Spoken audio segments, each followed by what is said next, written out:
नमस्कार, मैं हूं जगत सिंह अवाना और आप देख रहे हैं सर्जिना टाइम्स। दोस्तों, कल मैंने बताया था कि बिहार इतिहास लिखने जा रहा है। बिहार की राजनीति इतिहास की राजनीति शुरू से रही है, परंतु इतना भयंकर इतिहास लिखेगी बिहार की जनता, ये किसी ने नहीं सोचा था। अच्छे अच्छे जो चुनावी पंडित थे वो भी आज आश्चर्यचकित है कि आखिर ऐसा क्या हुआ कि जनता एकदम से एक तरफा मतदान कर देगी। जहां एनडीए गठबंधन 200 के पास आसपास सीटें जीत रहा है, वहीं जो महागठबंधन है वो 50 सीट के लिए तरस रहा है। क्या हुआ ऐसा? क्या खेल था इसमें? क्या महागठबंधन के नेता सामाजिक समीकरण बनाने में फेल हो गए? क्या बीजेपी ज्यादा अच्छा समीकरण बना पाई? क्या नीतीश कुमार का वो 10,000 रुपए वाला दाव काम कर गया महिलाओं के खाते में डालने का, जो चुनाव से पहले भी एक दिन पहले भी डाले, 5 तारीख को 6 तारीख को चुनाव था और उसकी घोषणा 10 दिन पहले करते हैं नीतीश कुमार? क्या वो हो गया? क्या माझी को लेना इनको एनडीए को जिताने का कारण बना? क्या चिराग पासवान जिताने का कारण बना?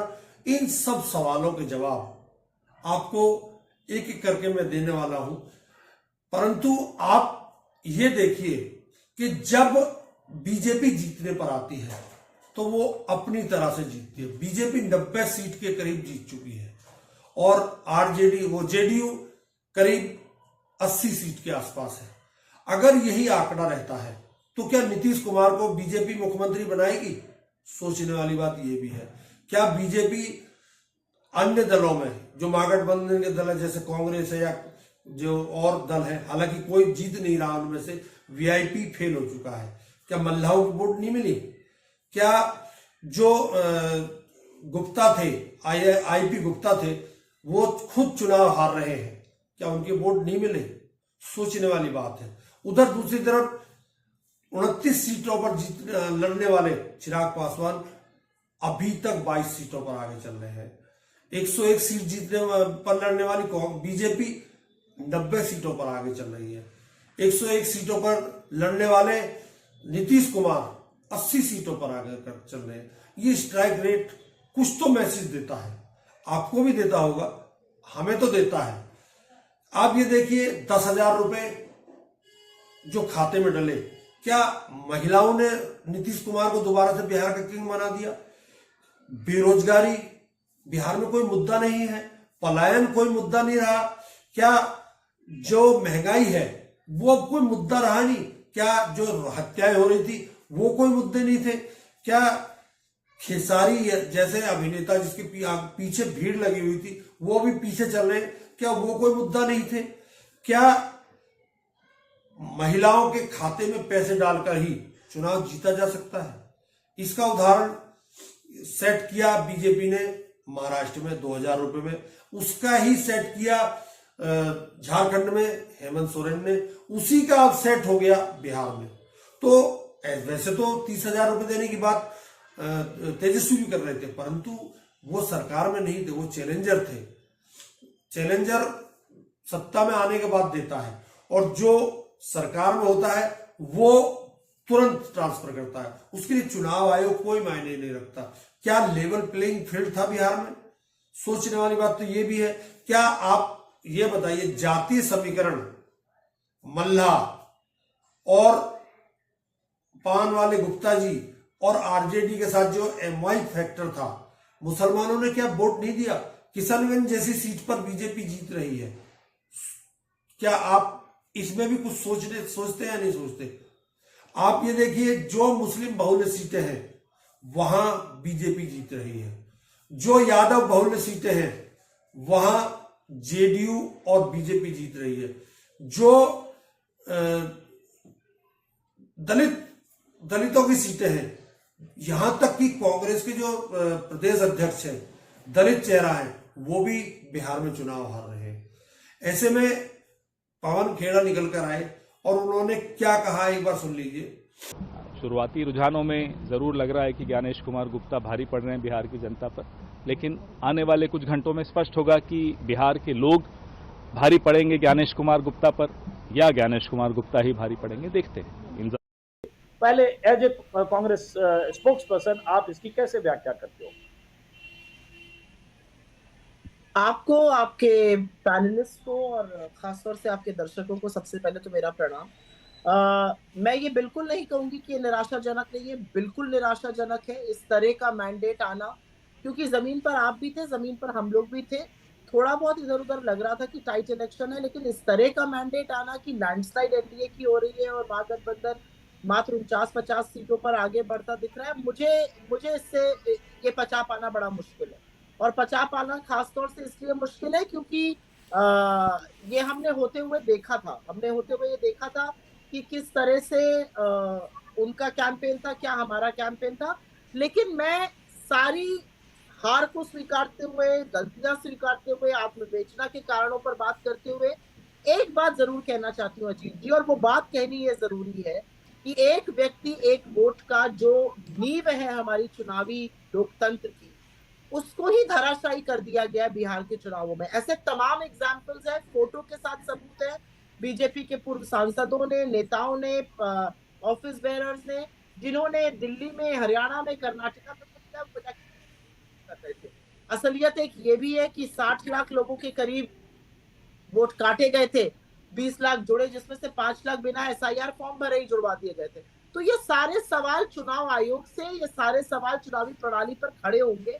और क्या ये निष्पक्ष और स्वतंत्र चुनाव था, इस पर भी चुनाव, मैं आपकी टिप्पणी सुन रही थी और उससे मैं सहमत हूं कि बहुत शिद्दत से चुनाव लड़ते, सब कुछ है, लेकिन क्या ये चुनाव पूरी तरह से निष्पक्ष और स्वतंत्र रहा, इस पर भी अपने आप में बहुत बड़े सवाल है। और अगर एक वोट एक व्यक्ति की ही जो सिद्धांत है उसके साथ खिलवाड़ हो रहा है, तो फिर मतलब क्या रह गया डिस्कशन करने का? नहीं तो सुप्रिया, आप इसका मतलब इसमें कोई कॉन्स्पिरेसी थ्योरी या कोई मैनेजमेंट या किसी तरह से एक की जगह मल्टीपल वोट दे दिया, या कई इपेक आईडी से एक ही आदमी ने वोट दिया, सिर्फ इसको आप इतना बड़ा जो अपार बहुमत मिला एनडीए को और इतना बुरा परफॉर्मेंस जो हुआ है महागठबंधन को, सिर्फ ये बड़ी वजह देखते हो आप? नहीं, मैं सिर्फ ये बड़ी वजह नहीं देखती हूँ, लेकिन ये बड़ी वजहों में से सबसे बड़ी वजह है कि चुनावी प्रणाली जो थी उसमें पारदर्शिता नहीं रही। जिस तरह से 62 लाख वोट काटे गए, जिस तरह से चुनाव के जैसे 1 महीने पहले वोट पर ही आफत मची हुई थी, जिस तरह से 20 लाख ऐड किए गए, 5 लाख बिना फॉर्म भरे ऐड कर दिए गए, इन सब पर सवाल उठेगा। और इस पर भी सवाल उठेगा कि बीजेपी के ऑफिस बेयरर्स, बीजेपी के पदाधिकारी, उनके महामंत्री, उनके प्रकोष्ठ के अध्यक्ष, उनके पूर्व सांसद अगर दिल्ली, हरियाणा, कर्नाटक में वोट डालकर 3-3 एपिक आईडी पर 3-3 बार वोट डालेंगे, तो सवाल उठेगा। ये कुछ एग्जाम्पल्स थे जो सामने आ गए, हो सकता है ऐसे हजारों एग्जाम्पल्स, लाखों एग्जाम्पल्स हो जो सामने ना आ रहे। मैं ये बिल्कुल नहीं कह रही हूँ कि इसमें हमारे आत्मविवेचना की जरूरत नहीं है, इसमें हमारे आत्ममंथन की जरूरत नहीं है, हमें अपनी स्ट्रैटेजी रीथिंक करने की जरूरत नहीं है, बिल्कुल है, हमें अपने संगठन पर काम करने की जरूरत है, इसमें कोई दो राय नहीं है। लेकिन क्या हम इन बातों को इतर करके सिर्फ उन बातों पर फोकस कर सकते हैं? मुझे लगता है आज वो दिन भी नहीं है। मेरा ये कहना है सुप्रिया कि अगर ये मार्जिन बहुत कम होता ना, अगर होता कि चलो 126-28 पर एनडीए है, 118 पर या कुछ ऐसे आसपास में महागठबंधन है, मार्जिन ऑफ एरर फिर आप हो सकता था, या ये होता जिसमें मैनेजमेंट कुछ हो गया, कुछ डुप्लीकेसी ऑफ वोटर्स हो गए, या एक आदमी 4 जगह दे दिया, जो आप लोग कहते रहते हो। लेकिन जब इतना गैप है, इतना बड़ा फासला है कि आप 60-61 सीट पर लड़कर 5 पर अटक रहे हो, 143 सीट पर लड़कर आरजेडी 30-31-32 पर अटक रहा है, या वीआईपी का खाता नहीं खुल रहा है, और ठीक उलट उस तरफ अगर देखें तो 78 सीटें JDU, BJP 86 seat, LJP 21 seat पर आगे। तो इसको बहुत ही क्या बोलते हैं, लीनियर डेफिनेशन है, या सरलीकरण करना होगा इस कंस्पिरेसी थ्योरी के साथ। माफी चाहूंगा, ये थोड़ा अप्रिय सवाल। नहीं, अप्रिय सवाल पूछना आपका काम है और मुझे खुशी है आप अप्रिय सवाल पूछा। मैंने आपसे क्या कहा? मैं इस बात से बिल्कुल भी इतर नहीं हूं कि हमें शायद चुनाव की स्ट्रैटेजी चेंज करनी पड़ेगी, हमें शायद अपने संगठन पर ज्यादा फोकस करना पड़ेगा, हमें शायद ये भी सोचना पड़ेगा कि क्या ये फ्रेंडली फाइट्स जो हुई इससे हमारा कितना नुकसान हुआ? 8 या 9 जगह तो फ्रेंडली फाइट्स हो रही थी। ये गठबंधन की बाध्यता होती है जिसके चलते फ्रेंडली फाइट्स हुई, लेकिन फ्रेंडली फाइट का फायदा किसे हुआ? ना हमें हुआ, ना आरजेडी को हुआ। तो ये हमें और हमारे घटक दलों को भी इस बारे में सोचना पड़ेगा। मैं बिल्कुल इसको सिंप्लीफाई नहीं कर रही हूँ, इसका सरलीकरण नहीं कर रही हूँ, मैं इस मुद्दे से भी नहीं भाग रही हूँ कि इतना बड़ा जब मैंडेट आता है तो आपको बहुत सारे सवालों का जवाब देना पड़ता है, लेकिन उसमें क्या चुनावी प्रणाली पूरी तरह से पारदर्शी रही, इस पर भी सवाल है। और एक बात मैं और कहूंगी, एक सत्तारूढ़ दल जब चुनाव के जस्ट पहले, चुनाव के बीच में 10-10 हजार रुपए खाते में डाल रहा है, उसका अपना प्रभाव होता है। अब इस पर चुनाव आयोग को, इस पर इस देश की जनता को विचार करना है कि क्या ये लोकतंत्र को क्षीण करता है या लोकतंत्र को मजबूत करता है। क्या ये होना चाहिए? क्या ये लेवल प्लेइंग फील्ड को डिस्ट्रॉय नहीं करता? देखिए, हम वादा कर रहे हैं, हम चैलेंजर्स थे, हम वादा कर रहे हैं, हम एक बात के प्रॉमिस कर रहे हैं, और दूसरी तरफ एक व्यक्ति 10,000 डाल रहा है। अब ये अलग बात है कि अगले महीने से 10,000 रुपए नहीं जाएंगे अकाउंट में, लेकिन ये आपके हाथ में अगर पैसा आ गया तो उसका भी डिफरेंस होता है।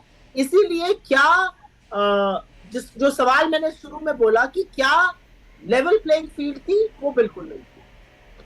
तो एक सवाल है ना कि हेमंत सोरेन की सरकार झारखंड में है, काफी लोगों के महागठबंधन का हिस्सा है।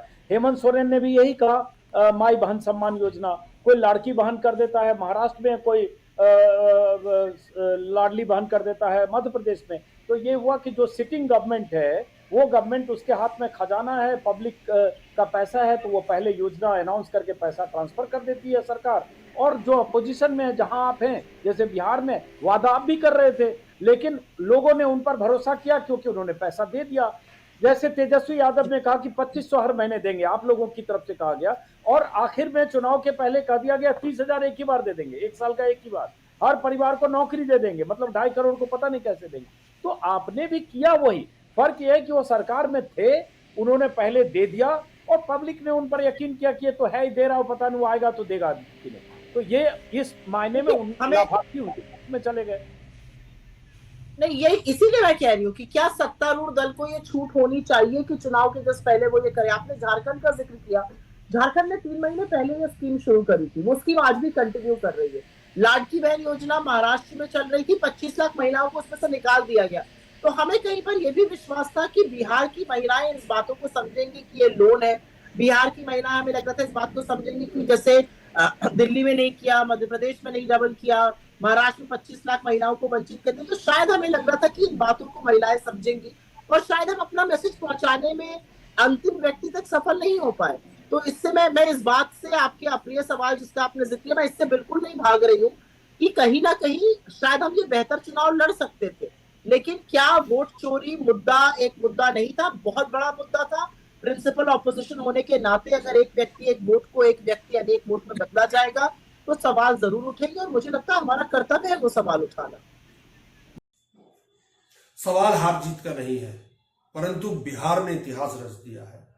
बिहार एक बार फिर से उसने दिखा दिया है कि वो जो चाहता है वो होता है, या आप उसको उलट कर भी देख सकते हैं कि बीजेपी जो चाहती है वो होता है। क्या बिहार की जनता ने एक मुश्त वोट दिया था? क्या आप में से कोई भी देखने वाला, मेरे वीडियो को देखने वाला, ये बता सकता है कि बिहार में केवल एक ही पार्टी की लहर थी, एनडीए की?